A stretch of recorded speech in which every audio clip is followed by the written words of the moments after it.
시편 103편 12절로 22절의 말씀을 교독해서 읽기를 원합니다. 제가 먼저 12절의 말씀을 읽겠습니다.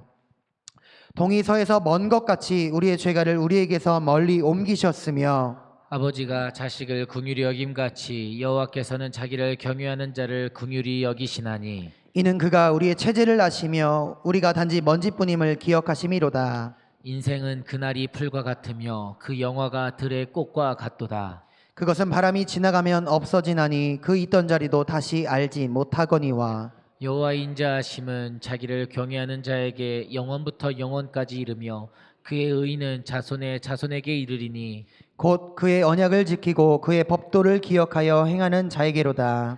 여호와께서 그의 보좌를 하늘에 세우시고 그의 왕권으로 만유를 다스리시도다. 능력이 있어 여호와의 말씀을 행하며 그의 말씀의 소리를 듣는 여호와의 천사들이여 여호와를 송축하라. 그에게 수종들며 그의 뜻을 행하는 모든 천군이여 여호와를 송축하라. 합독합니다. 여호와의 지으심을 받고 그가 다스리시는 모든 곳에 있는 너희여 여호와를 송축하라. 내 영혼아 여호와를 송축하라. 아멘. 아멘.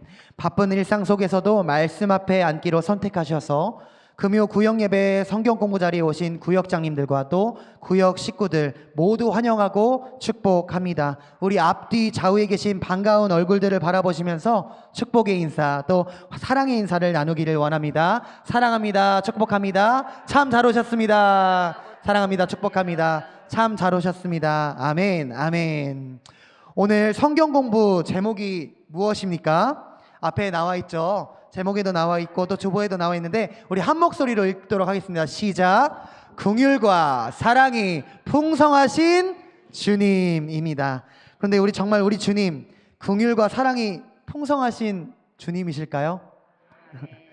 아멘. 저보다 믿음이 크십니다. 풍성한 삶과 복되고 또 행복한 삶은 우리들은 늘 기대하면서 살아가는데요. 하나님은 나를 있는 모습 그대로 또 내버려 두지 않으시고 자꾸만 어떤 상황으로 이렇게 몰고 가시고 어떤 방법으로든 툭툭 하면서 건들고 계시지는 않으십니까? 제가 늘 그랬던 것 같습니다. 예수님을 믿고 난 이후에도 나를 미워하는 사람들은 계속 있어 왔고요. 또 예수님을 믿고 난 이후에도 다양한 시험과 또 유혹과 핍박이 저에게는 늘 존재했습니다. 예수님을 믿고 난 이후에도 나에게 피해를 주는 그 사람들을 미워하고도 마음이 불편했습니다. 이 사람을 미워하고도 돌이켜서는 내가 미워했으면 안 됐었는데 하면서 불편한 마음이 늘 저에게는 존재했다라는 겁니다. 믿음이 없는 가정에서 늘 외톨이처럼 눈치만 봐야 했습니다.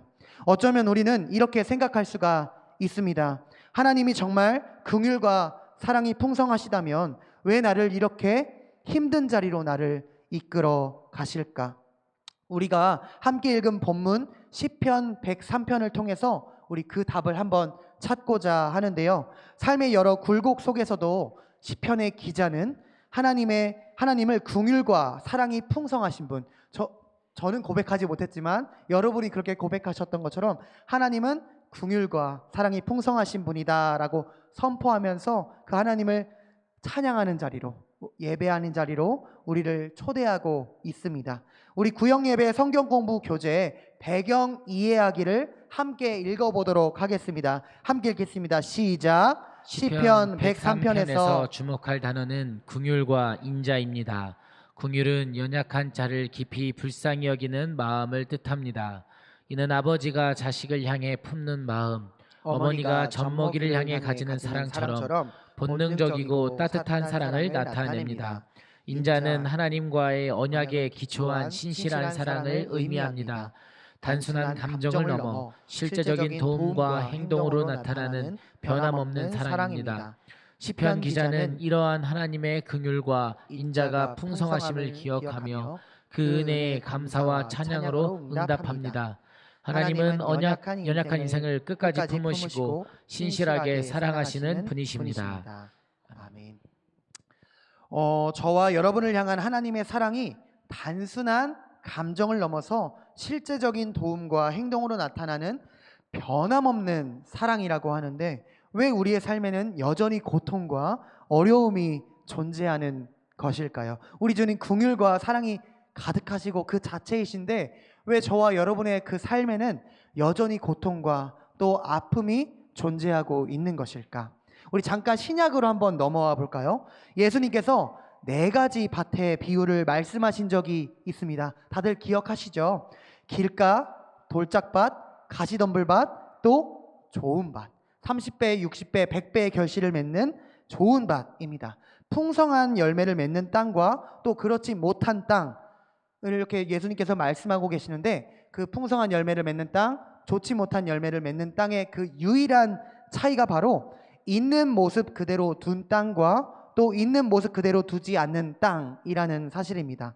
주인이 그 농부가 풍성한 결실을 맺는 좋은 땅이 되는 그 핵심은 농부가 절대로 그 땅을 내버려 두지 않는다라는 겁니다. 있는 모습 그대로 내버려 두지 않는 것에 있다라는 것이죠. 30배, 60배, 100배의 결실을 맺는 그 땅도 처음에는 좋은 땅이 아니었습니다.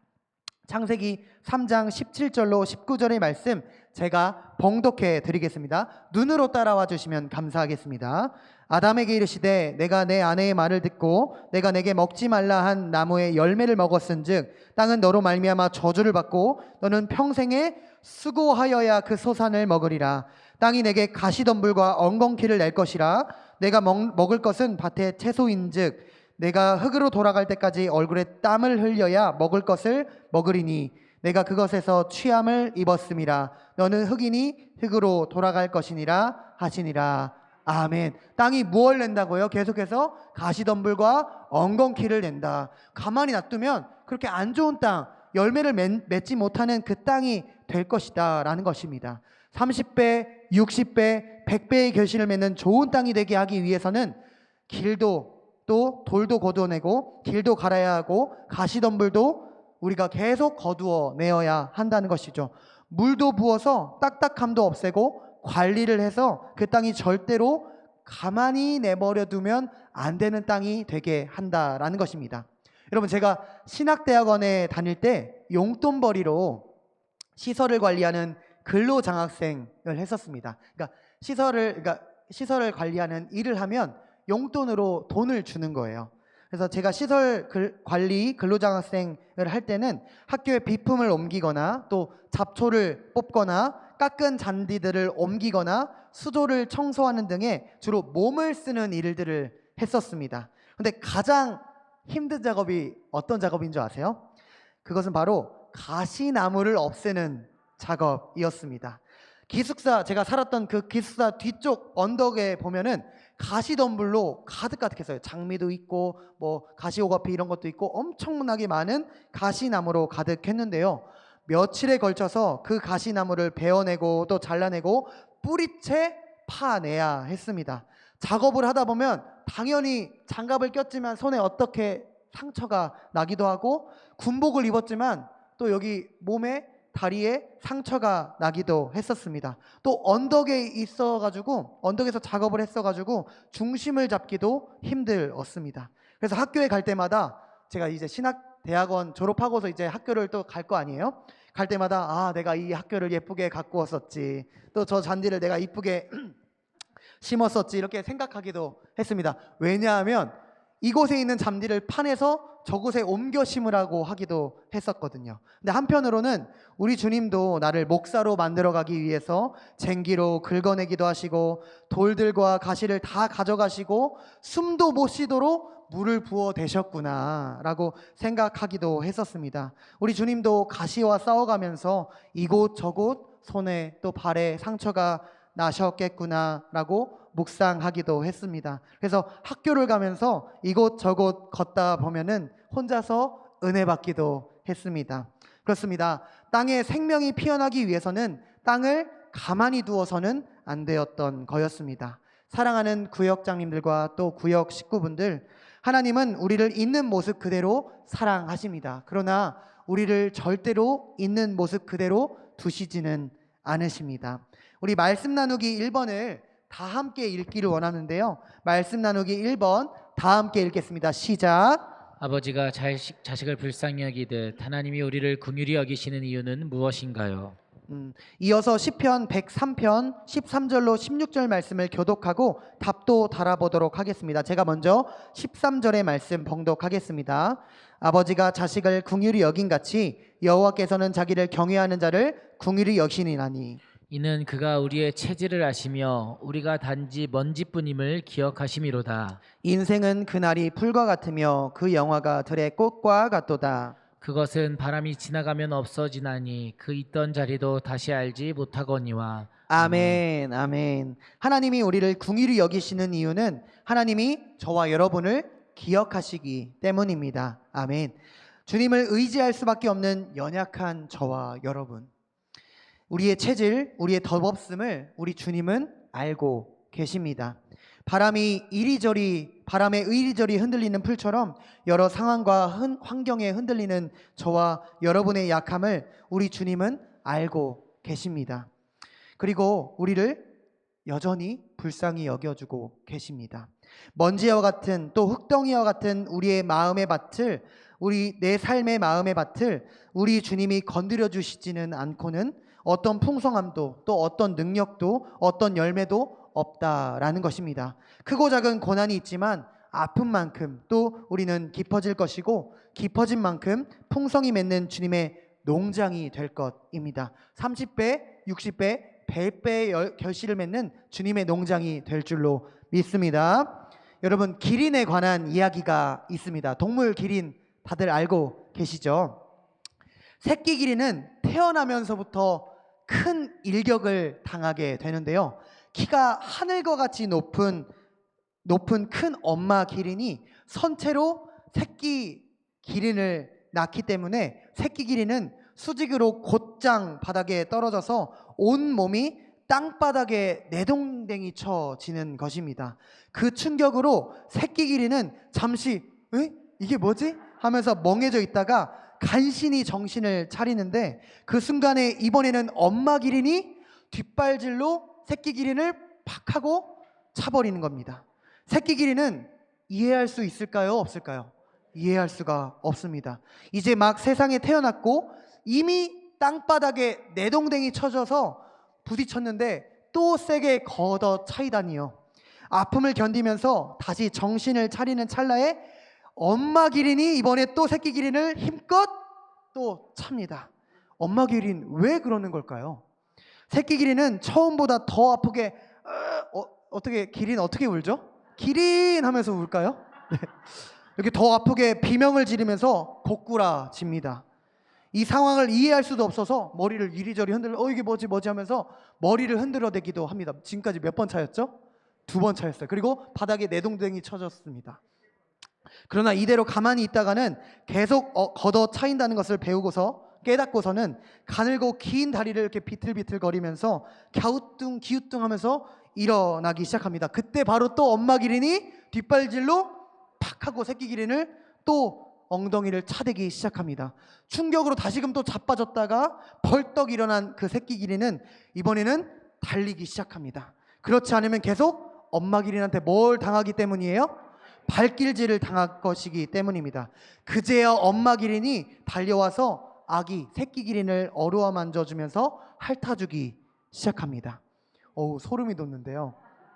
새끼 기린이 자기 힘으로 달리지 않으면 하이에나와 또 사자의 먹잇감이 된다는 것을 이 엄마 기린은 알고 있던 것입니다. 그래서 새끼 기린을 무조건 뒷발질로 팍 하고 지금까지 몇 번 찼어요?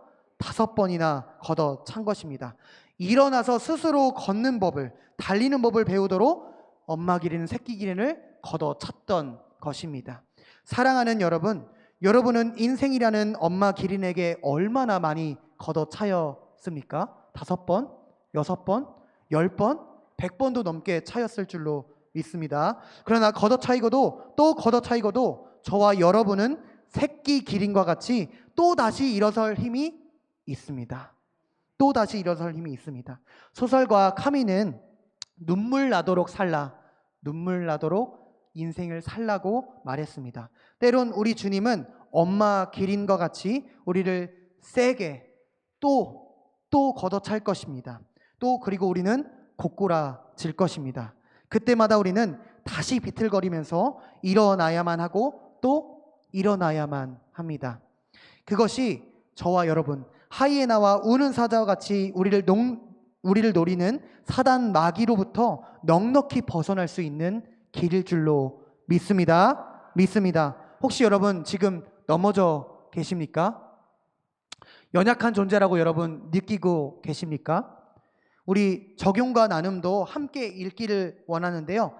여기 주보에 나와 있는 적용과 나눔 함께 읽도록 하겠습니다. 시작. 나는 언제 연약한 존재라고 느끼나요? 하나님께 사랑받은 자녀라는 확신이 흔들릴 때 나를 세우는 것, 말씀, 사람, 도구 등은 무엇인가요? 네, 저는 제가 통제할 수 없는 상황과 마주칠 때, 제가 이것은 통제할 수 없는 상황이다, 내가 할 수 없는 상황이다 라는 상황과 마주칠 때, 또 반복적인 죄에 걸려 넘어질 때, 의도하지 않았지만 나의 행동으로 인해서 누군가 상처받았다라는 말을 들었을 때 제가 참 연약한 존재라는 사실을 느끼게 됩니다. 특히 믿음으로 살고 싶지만 여전히 미워하는 마음이 이렇게 올라오고 쓴뿌리가 올라오고 두려움과 비교가 사라지지 않을 때 더욱 작아지기도 합니다. 하나님께 사랑받은 자녀라는 그 확신이 흔들릴 때 저를 다시금 일으켜 세우는 것은 결국은 이 말씀입니다. 말씀의 자리, 예배의 자리를 통해서 다시금 서게 합니다. 이리 퉁 저리 퉁 흔들리지만 결국은 다시금 일어서는 오뚜기처럼 선하시고 신실하시며 또 한결같으신 하나님의 그 약속을 다시금 붙잡게 됩니다. 또한 다시금 연약함을 느낄 때마다 하나님께서는 저를 혼자 두시지 않으셨습니다. 저를 세워주시는 존귀한 성도님들, 또 그리고 하나님의 사람들, 그리고 또 우리 목사님들, 동역자들이 계십니다. 그 동역자들을 우리 하나님께서는 저에게 붙여주셨습니다.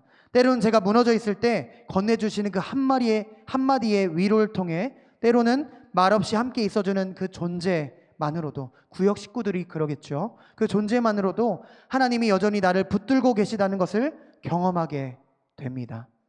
그래서 우리가 아까 배경 이야기를 읽으면서 함께 고백했던 것처럼 주님의 사랑은 앞에도 나와 있을 텐데요, 주님의 사랑은 단순한 감정을 넘어 실제적인 도움과 행동으로 나타나는 변함없는 사랑입니다. 추상적인 그런 사랑이 아닙니다. 그냥 사랑한다 이 고백이 아니다라는 거죠. 내가 삶의 어려운 순간마다 붙들 실제적인 그 도움, 그 사랑, 인자라는 것입니다. 구역예배 성경공부 교재 말씀 다지기, 우리 말씀 다지기도 다 함께 읽기를 원합니다. 준비 시작. 우리는 때로 자신의 연약함과 인생의 덧없음을 깊이 깨닫게 됩니다. 그러나 바로 그 자리에서 하나님의 긍휼과 인자가 얼마나 크고 깊은지를 발견하게 됩니다. 하나님의 사랑을 경험한 사람은 그 은혜를 침묵할 수 없습니다. 찬양은 우리의 연약함을 인정하며 하나님의 크심과 신실하심을 높이는 믿음의 고백입니다. 그러므로 나의 한계와 부족함이 드러나는 순간은 낙심할 때가 아니라 오히려 하나님을 더욱 크게 찬양할 때입니다. 그 자리에서 우리는 하나님의 은혜를 새롭게 경험하게 됩니다. 아멘. 사랑하는 구역장님들과 또 구역 식구 여러분, 우리는 한 걸음 더 나아가 연약한 우리를 도우시는 긍휼의 하나님, 사랑의 하나님을 찬양하는 삶을 살아가야 합니다. 주님의 은혜를 경험한 자들은 마땅히 반응하며 살아가게 될 수밖에 없습니다. 하나님의 사랑을 경험한 자들은 그 은혜를 침묵할 수가 없습니다. 그렇지 않으세요, 정말? 오늘 본문 시편의 기자는 우리를 찬양하는 삶으로 초대하고 있습니다. 찬양이 여러분 뭘까요? 어떤 권사님은 이렇게 말씀하시더라고요. 곡조 있는 기도이다, 이렇게 말씀하셨는데 맞는 말씀입니다. 큰 찬양의 범위 안에 들어가 있는 고백이죠. 근데 찬양의 방법은 정말로 다양합니다. 입으로도 찬양할 수 있고요, 여러분, 손으로도 찬양할 수 있고 온몸의 표현으로도 모두 찬양할 수 있습니다. 이 모든 것들이 다 찬양이 될 수 있는 것이죠. 찬양의 정의는 하나님의 아름다우심과 위대하심과 크심을 깊이 높여 칭찬하는 행위인데요, 입으로 찬양하는 방법은 여러분 찬송을 부르는 방법이 있을 수 있고요. 또 우리 말로 감탄하는 것. 와, 하나님 지으신 모든 세계가 정말 대단하십니다. 우리 어제 그 봄맞이 나들이 가서도 와, 어쩜 이렇게 놀라운 솜씨 이쁠까. 와, 주님 대단하시다. 이 한 것도 주님을 찬양하는 행위였던 거예요. 그리고 또 우리 주님께서 하신 일들을 간증하는 것. 우리 만났을 때 우리 주님 나에게 하신 일들이 정말 놀라워. 구역 예배 때 우리 정말 주님 놀라우셔. 이렇게 간증하는 것도 하나님을 찬양하는 일입니다. 여러분 모르셨죠? 저도 몰랐는데 새롭게 깨닫게 됐어요. 그러니까 하나님을 찬양하는 것 안에는 입술로 찬양하는 것이 있는데 말로 찬양하는 것, 감탄하는 것, 간증하는 것, 노래하는 것 등등이 바로 하나님을 찬양하는 일입니다. 여러분, 그리고 또 손으로도 하나님을 찬양할 수 있습니다. 손뼉, 언제 손뼉 치세요, 여러분? 와, 대단하다. 정말 주님 대단합니다. 어떤 사람 그 놀라운 그 노래를 들을 때도 와, 멋있다 할 때도 우리 박수 치지 않으십니까? 정말 주님 하신 일들 놀랍다 할 때, 칭찬할 때도 박수 치면서 찬양할 수가 있는 거예요. 그리고 우리 자리에서 일어날 수가 있죠. 자리가 일어나서 위대한 사람들이 왔다고 쳐보세요. 우리 자리에 그냥 가만히 있지 않습니다. 자리에서 일어나서 그 사람을 맞이하게 되죠. 우리 주님을 일어나서 찬양할 수도 있고 손을 높이 들고 찬양할 수도 있는 것이죠. 우리가 손 들고서 찬양할 때 두 손 들고 찬양합니다 이렇게 찬양할 때 손을 드는 행위는 주님, 제가 주님께 항복합니다 라는 의미예요. 또 주님, 제 손 붙잡아 주세요 라는 의미입니다. 또 주님, 제가 여기 있습니다. 저를 써주세요. 저를 바라봐 주세요. 저를 받아주세요 라는 의미가 우리가 손을 드는 행위에도 다 담겨 있는 것이죠.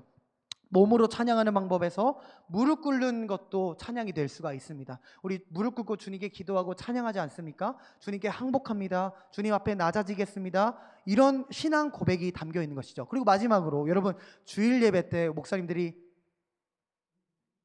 이렇게 하지 않으십니까?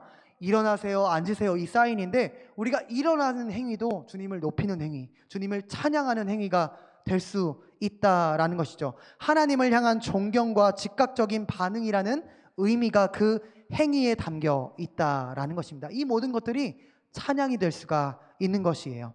사랑하는 구역 식구 여러분, 하나님의 긍휼과 사랑은 우리를 편하게 두시는 사랑이 아닙니다. 우리를 살려내시려고 열매 맺게 하시려는 그 사랑이라는 사실을 깨달으시기를 축복합니다. 혹시 지금 내 삶이 왜 이렇게 계속 흔들리지? 이리쿵 저리쿵 흔들리지? 왜 자꾸만 주님이 이렇게 흔드시지? 인생이라는 기린이 왜 나를 뒷발질 차고 있지? 왜 하나님은 나를 가만히 내버려 두지 않으시지? 또 이런 질문에 마음에 품고 계신 분 혹 있으십니까? 그렇다면 오늘 말씀을 여러분 기억하시기를 축복합니다. 하나님은 우리를 괴롭게 하시기 위해서가 아니라 우리를 포기하지 않기 때문에 계속해서 우리의 삶을 만지시고 계시다는 사실을 기억하시기를 좋으신 예수님 이름으로 축복합니다. 농부가 좋은 열매를 기대하면서 땅을 갈아엎고 돌을 골라내고 또 가시를 제거하듯이 우리 주님도 우리의 인생의 밭을 그대로 내버려 두지 않으십니다. 왜입니까? 30배, 60배, 100배의 결실을 저와 여러분을 통해서 얻어내기 위함입니다. 우리 주님도 우리의 인생의 밭을 그대로 두지 않으십니다. 때로는 아프고 때로는 이해되지 않고 때로는 눈물 날 일이 많지만 그 모든 과정 속에서도 우리를 향한 하나님의 긍휼과 인자가 깊이 담겨 있는 것입니다. 사랑하는 여러분, 가시를 우리 주님께서 뽑아내실 때 아프다고 해서 그 땅을 포기해 버리신다면 결코 열매를 맺지 못할 것입니다. 넘어지고 또 넘어질지라도 여러분 다시금 새끼 기린처럼 일어나십시오. 흔들리고 또 흔들릴지라도 오뚜기처럼 일어나십시오. 또 다시 주님을 붙드십시오. 그리고 하나님의 크심을 찬양, 칭찬하십시오. 왜냐하면 우리를 붙들고 계신 그 하나님은 저와 여러분을 끝까지 포기하지 않으시는 분이시기 때문입니다. 아멘. 오늘 말씀처럼 우리는 먼지와 같은 존재이지만 흙덩이이지만 우리 주님은 그 먼지를 기억하시고 끝까지 사랑하시는 분이 바로 우리 하나님이십니다. 아멘. 그리고 우리를 통해서 영광 받으시기로 작정하신 분이 우리 주님이십니다. 그러므로 사랑하는 여러분, 지금 나의 삶에 찾아온 흔들림과 연단을 하나님의 외면이 아니라 하나님의 손길로 받아들이시기를 축복합니다. 그 손길을 따라 조금씩 그러나 분명히 더 깊어지고 더 단단해지시고 마침내 30배, 60배, 100배의 열매를 맺는 좋은 밭으로 세워질 줄로 믿습니다.